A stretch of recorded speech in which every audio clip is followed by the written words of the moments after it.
أعوذ بالله من الشيطان الرجيم بسم الله الرحمن الرحیم۔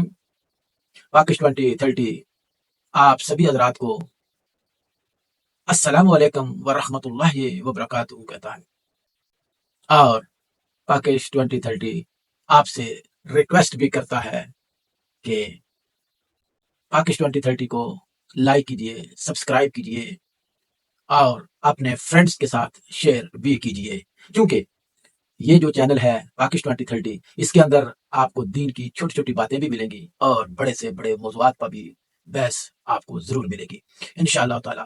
پاکش 2030 کی کاوش ہے کہ خود بھی نیک بنو اور دوسروں کو بھی نیک بنانے کی کوشش کی جائے۔ بھائیوں اور دوستوں، بہنوں اور بزرگوں اور خاص الخاص نوجوان بچوں اور بچیوں، زندگی بہت تھوڑی ہے۔ کیا خوب کسی نے اس کی مثال دی کہ اگر آپ پانی کے پاس کھڑے ہیں اور ساکن پانی ہے، آپ ایک کینکر اٹھائیں اور اس میں آپ اس کو پھینک دیجئے اور پھر دیکھیں کہ وہ دائرے بنیں گے اور آپ کے ہوتے ہوئے بلکہ چند سیکنڈ اور منٹ سے زیادہ ٹائم نہیں لیں گے اور وہ ختم ہو جائیں گے۔ بالکل ہماری زندگی بھی ایسے ہی ہے، اس کا کوئی بھروسہ نہیں ہے کہ وہ کتنا ٹائم اس دنیا میں رہے گی اور کب بلاوا آ جائے گا اور ہمیں واپس جانا ہوگا۔ اس سے تو میں اور آپ انکار نہیں کر سکتے نا، کیونکہ موت آخر موت ہے۔ آج بات رکھوں گا اس کتاب کی جس کو دنیا میں سب سے زیادہ پڑھا جاتا ہے اور جس کی اشاعت بھی دنیا میں سب سے زیادہ ہوتی ہے اور جس کے مخالف بھی دنیا میں بہت زیادہ ہیں، بلکہ یہاں تک کہوں گا کہ مخالفت میں لوگ اتنے آگے نکل چکے ہیں کہ اس کتاب کو وہ گائے بگائے جلاتے نظر بھی آتے ہیں۔ لیکن ایک جو بات ہے، ایک جو خوشخبری ہے، ایک جو ہمارے دل و دماغ کو تقویت دیتی ہے، وہ ہے اللہ پر بھروسہ، کیونکہ اللہ تبارک و تعالیٰ نے اس قرآن کو اپنی حفاظت میں لیا ہوا ہے۔ اس لیے پوری دنیا بھی اگر مل جائے تو اس قرآن کا کچھ نہیں بگاڑ سکتی۔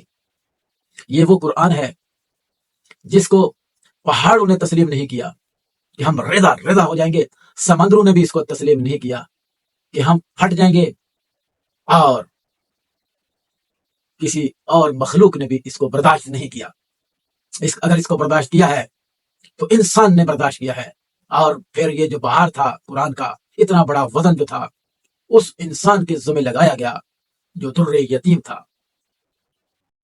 آج میں اور آپ اس پہ پہلے سلام بھیجتے ہیں، پھر قرآن پہ بات رکھتا ہوں۔ اللہم صلی علی محمد وعلی آل محمد کما صلیت علی ابراہیم وعلی آل ابراہیم انک حمید مجید۔ اللہم بارک علی محمد وعلی آل محمد کما بارکت علی ابراہیم وعلی آل ابراہیم انک حمید مجید۔ بھائی اور دوستو، یہ جو قرآن جس کی بات رکھنا چاہ رہا ہوں میں، اس کو پھر برداشت انسان نہیں کیا۔ اللہ تعالیٰ کے ہزاروں درود و سلام ہوں، کروڑوں درود و سلام ہوں، اربوں درود و سلام ہوں محمد صلی اللہ علیہ وسلم پر، آپ کی آل پر اور آپ کی امت پر، جو ان کو مانتے ہیں اور اس قرآن کی حفاظت بھی کرتے ہیں اور اس قرآن کو اپنے سینے میں لیے ہوئے ہیں اور اس کے مطابق زندگی گزارنے کی کوشش بھی کرتے ہیں۔ ایسے تمام لوگوں کو میری طرف سے السلام علیکم ورحمۃ اللہ وبرکاتہ۔ آج بات رکھوں گا قرآن کی کہ قرآن کے کیا شکوے ہیں۔ اے مسلمانوں، تمہیں مجھ پر ایمان رکھنا تھا، اے مسلمانوں تمہیں مجھ پر ایمان رکھنا تھا، تم نے روایات پر ایمان رکھ لیا۔ تمہیں دل سے میری تعظیم اور عزت کرنی چاہیے تھی، مگر تم نے مجھ پر غلاف چڑھا کر کونے میں لا کے رکھ دیا۔ ترتیب سے پڑھنے کا حکم دیا گیا تھا، مگر تم نے مجھے گانا شروع کر دیا۔ ترتیب سے پڑھنے کا حکم دیا گیا تھا، لیکن تم نے مجھے گانا سمجھ کر پڑھنا شروع کر دیا۔ زندگی میں پڑھنا تھا، یہ جو اللہ نے زندگی دی تھی اس کے اندر اس کو پڑھنا سمجھنا غور و فکر کرنا تھا، مگر تم نے بعد از مرگ قرآن خوانی کو اپنا شیوا بنا لیا۔ تمہیں قرآن کو اپنا اوڑھنا بچھونا بنانا تھا، مگر تم نے مجھے جیز میں دینا شروع کر دیا۔ افسوس کے ساتھ اللہ حقیقتیں ہیں جو میں آپ کے سامنے بیان کر رہا ہوں، مگر کیا کروں، ہم ایسا کر رہے ہیں، معاشرے میں ایسا ہو رہا ہے۔ ہم کب سدھریں گے، کب ہمیں ہوش آئے گی اور ہم اس قرآن کو اس کی روح کے مطابق پڑھنا شروع کریں گے۔ آپ کو مجھ پر غور و فکر کرنا چاہیے تھا، یعنی قرآن کہہ رہا ہے کہ آپ کو مجھ پر غور و فکر کرنا چاہیے تھا، مگر